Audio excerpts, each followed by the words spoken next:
Hello guys, ito magigisa tayo ng upo na may sardinas. So ayan guys, sardinas, luya, bawang at yung ating upo. So ayan, binalatan ko na po ang ating upo. So ayan, na-slice ko na rin po ang ating upo. Ganito lang po, hindi po siya makapal ang slice niya.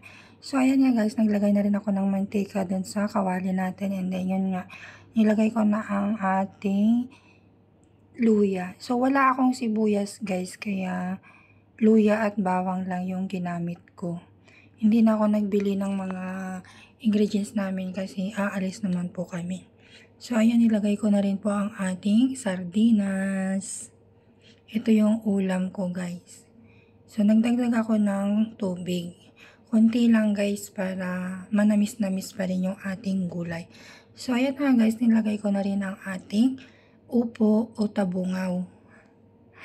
So ayan guys, pakulaan lang natin hanggang sa maluto. So ayan na nga guys, naluto na ang ating upo. So naglagay ako ng sili at spring onion. So ayan guys, ito ang ating ulam for today. Maraming salamat po sa inyong panonood. God bless. Ayan.